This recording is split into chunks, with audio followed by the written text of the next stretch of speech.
Hello, this is Amy Young. My case study is on learning outside as differentiation for EDS 8845. Dr. David Krosner, Piedmont University, spring of 2024. And as a side note, all the little pictures, photos, cutouts are photo credit goes to me. Not that I'm bragging; those are just my kids.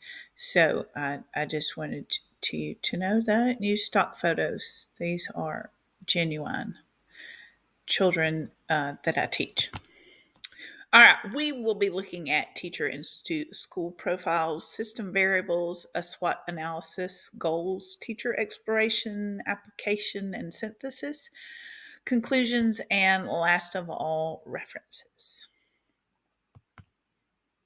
I've been teaching art on the primary level for 26 long years. Sometimes it seems really long, sometimes a little shorter. It just depends on the day. I'm primarily, I'm not going to redo that. I'm primarily a visual learner with a dash of tactile. On the food related learner profiles, I am a dark chocolate with almonds and an orange. I am an ENFPT, which translates to a turbulent campaigner, whatever that means. I'm enthusiastic, creative, and sociable with a ready smile. See? And a sense of hope and goodwill. On another test, I tested, or on another quiz, I tested out to be a spatial learner with a generous helping of social and language.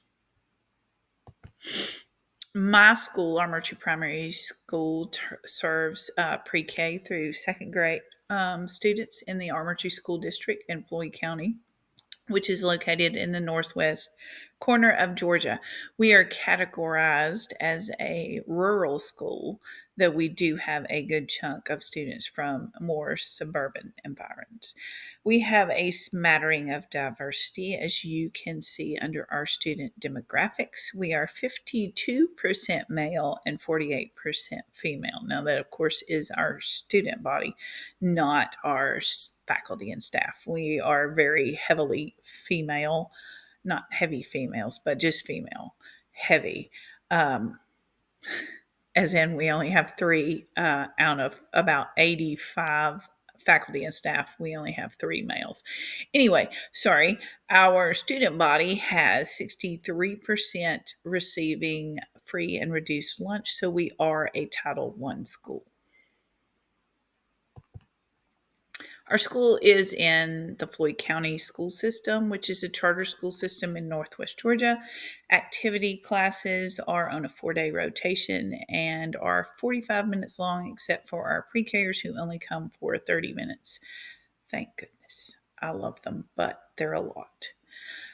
Friday schedules rotate so that each weekday rotation gets an additional dose of each activity per month. Activity teachers lunch together on the daily. We meet for PLCs monthly to plan, collaborate, gossip, and disparage over the state of education, and to try and promote world peace as well. Just kidding. You may be asking why I chose outdoor learning. I am not particularly outdoorsy, or at least no more than the average person. I do, however, fondly remember spending a great deal of time outside as a child, mostly due to the fact that, our moms wouldn't let us in the house. They would say, go out and don't come back for till supper. A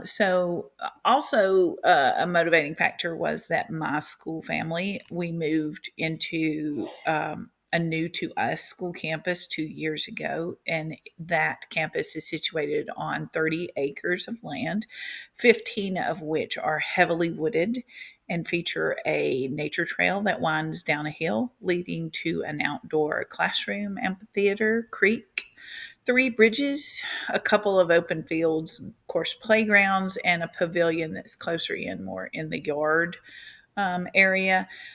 So I was interested in making good use of these alternative learning as alternative learning environments. So for my SWOT analysis, I did the strengths of outdoor learning include increased flexibility, increased engagement, decreased stress, and improved behavior. Some of the weaknesses are that it requires lots of planning and prep, not my strong point, but I'm trying to get better. Weather impacts are a big concern or a big impact, and additional personnel is sometimes needed, which is not always available. Usually, it's not available. Opportunities are that our campus has ample outdoor spaces and a variety of those outdoor spaces.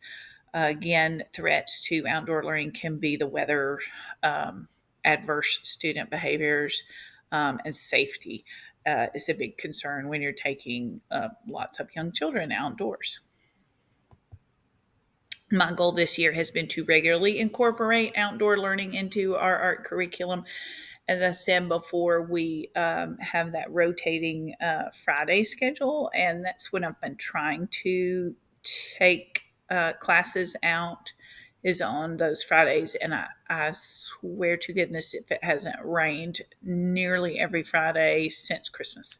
So that's been very difficult, but we have managed to get out a few times. So this might look like just using our outdoor classroom and pavilion just for not just nature centered lessons, but just a regular lesson, but just taking it outside.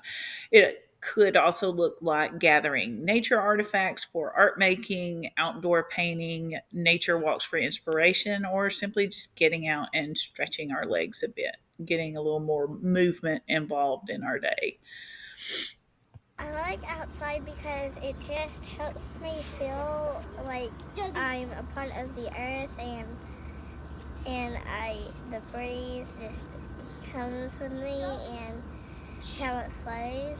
I like outside because it just helps me feel. I like it out here because it's like more silent and I can like get some fresh air. It's more fun and I can like be with my friends in the wilderness. I like it out here because it's like Well, you get exercise and you don't have to wiggle around in the classroom because you get all your wiggles outside.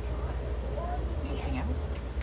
And because it's because the teacher doesn't want us to go cuckoo bananas in the room. Well, Cuckoo bananas. I like that line. Anyway, according to article I read by Provenzano, outdoor learning can be especially helpful for students who are neurodivergent or for those who favor kinesthetic and learning and engagement. Some of the outdoor activities we have managed to check off our list this year are leaf collecting for printmaking, watercolor painting and drawing by the creek and in the amphitheater, observational drawings in the pavilion, and just simply inspirational nature walks.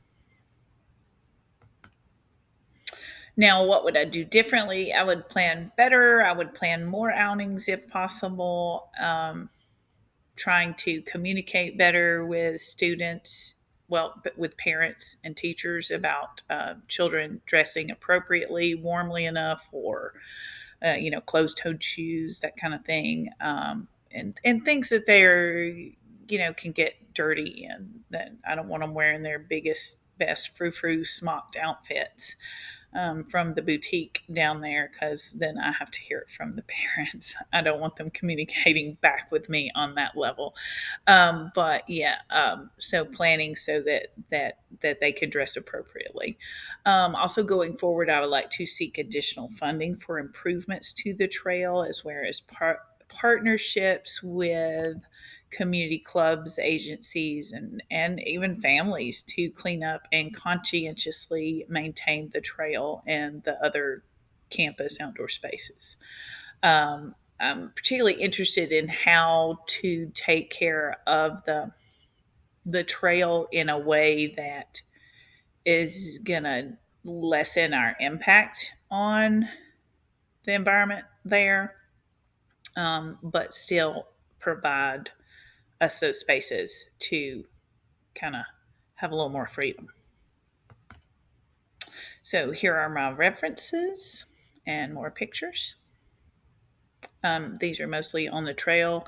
This is the only one. There's one over there of the mountains. That's just the Smoky Mountains or something. I don't know. All right. Well, thank you for listening. Now get outside if you can.